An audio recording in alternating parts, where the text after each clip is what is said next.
Hello everyone, in this video I'll be answering if Dragon Age the Veilguard is a bad game. Now, there's a lot to talk about here. This game has been quite controversial for a number of reasons. Now, I think one of the biggest reasons for people being upset is in Dragon Age Origins, that is peak dark fantasy. Whereas this game, there's no stakes, everything's happy-go-lucky, people are quipping like it's a Marvel movie, and it just feels out of place for the world that they've developed in the previous Dragon Age games. Not to mention the character designs are quite weak in terms of looking literally like Fortnite, where previous Dragon Age games, they're not graphically intensive by any means, but for their times they were pretty solid and very dark. Now this game, not so much. I think a lot of the issues with this game come down to the characters, and there are some characters that I think are great, but there's also a lot that are just poorly wrote, and almost feel like the devs themselves were self-inserting themselves and their own trauma into the game, which no one wants to really get into in a dark fantasy game. Like, actual problems with the world that we're in would have been great, but they gave us a lot of things that I don't think a lot of people really enjoyed. So I do want to break down some of the things about this game because there's a lot to cover here. As someone who's played all the Dragon Age games and enjoyed them, this game actually makes Inquisition look better in a lot of ways. I'll be fully honest with you guys. There are also some things that I do like in this game. So I know it's not all good, it's not all bad. I wouldn't say that this is a 9 out of 10 game like a lot of outlets. Even IGN gave this a 9 out of 10. But I'll just say it, it's also not a bad game. There are a lot of things you do have to ignore, especially if it doesn't sit right with you with the tone, but there's also some fun mechanics that we got to explore in this game, like the combat. But I think one of the first things that I want to touch on is the character design, because that is something that it's important for a lot of people. You can have a character that looks good. I've messed around. Like, this is probably the 5th different character you guys have seen in videos of mine on Dragon Age, because I've been trying really hard to make my character not so ugly. It's hard, especially the voice acting in this game. It doesn't have the best dialogue, and your character doesn't really look great while talking. But one of the big things that I want to focus on is the Canary. Now, you can see on the right what a normal Canary looks like, whereas literally in this game it's somewhat of a human with horns. Like, I don't know what they were thinking when they came up with this design. I understand to a certain degree, but I don't know, like, this is what they look like in Dragon Age Origins. Kind of just look like a giant human. Yeah, but you can also see it doesn't look like a human, whereas in even Inquisition we had Iron Bull here, who has his own distinct look, his horns, and he just looks very much like a different race other than human. Whereas back to in Dragon Age or Veilguard here, we got this human with horns that this image has been floating around a bunch, but if you look at any of the Canary in this game, they just look like a human with horns. So I think the character design could have used a little bit more work, maybe even the art direction, because I don't know, like, my character here I don't really love how they look, and I've been playing around. I did see some good looking characters, but it does start to fall apart when they do dialogue, so that is one big glaring issue for me. With the companions, I do feel like they may have heads that are about 50% too big for their body, and if with saying this might ruin their designs for you, but the characters are all right. Like, I think Davrin's one of my favorites here. He's a Grey Warden. We also have Emmerich, who I think is a pretty interesting character. Doesn't have a whole lot going for them in terms of their plot and story, but hey. We also got Harding, who returns from Dragon Age Inquisition, and then Lucanus, who is one of my favorites, but I unfortunately have him hardened because there's a early game choice you have to make, and he's not too happy. Also contract killer there.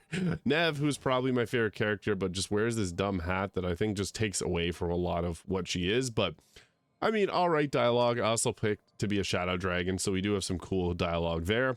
And Tosh, who has been one of the more controversial characters because a lot of the dialogue that you get into with this character just seems aggressive, and I don't know, there's some tones that some people just don't like with this character, but you can see, like, the designs they're all right. I think the group is cool, but not very memorable for me, I'll be honest. Like, I'm struggling to remember their names when I'm playing the game, but there are some standout characters, I guess, just not to the same effect of what we got in their previous games. So that's one other thing to note.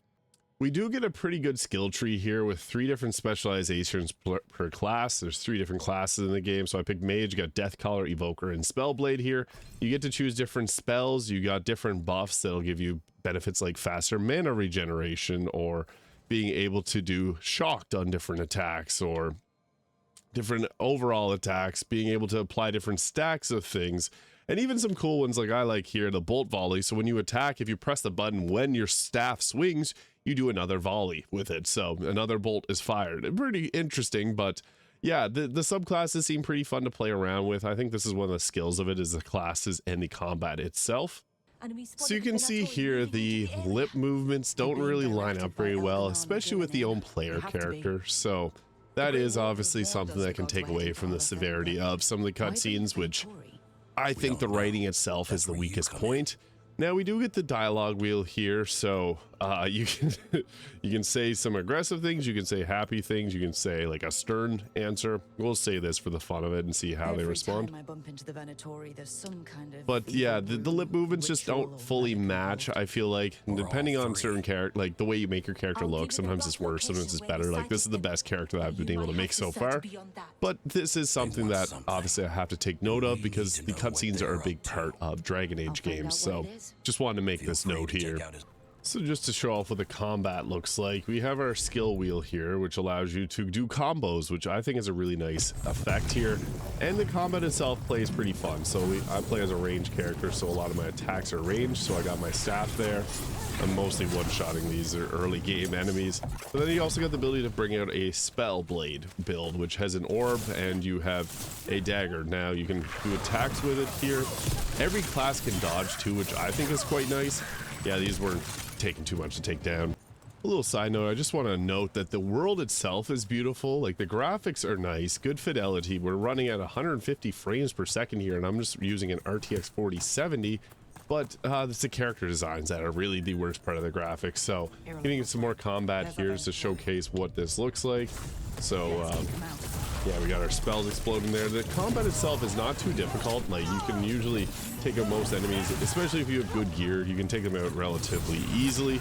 But with some of the boss fights, it does get to be a bit more challenging, and I like that aspect. So you could go with higher difficulty scaling. However, the issues with higher difficulty scaling is some of the enemies just turn into health sponges, and it takes a while to knock them down. So that is an issue in itself. So we got some more enemies here, and they're a little bit more challenging. I'll put the difficulty up here so you can see what it looks like. What's cool is you can combo some of these attacks here. So I do think that the combat itself is pretty enjoyable, but it's just everything else that mixes in with the dialogue. Now, right before I started filming this section here, there was some really cringy dialogue that I just wish I had a recording of so you could have seen it. My big issue with the game is the world is ending, and they almost act like it's all happy-go-lucky fun time, and that's obviously just a little bit off-putting. So yeah, the combat itself, great, but the dialogue, not so much. A lot of the times that the puzzles kind of feel like they're just there to waste your time.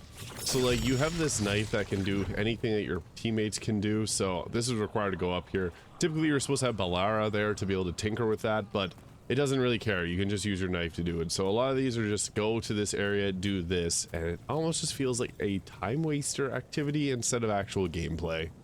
Like here's another puzzle, for example, that has a pretty easy solution. You just have to match these up. It almost just feels like it's a time waster, honestly, again with this. So you just got to line the puzzle lines up and you just activate them there.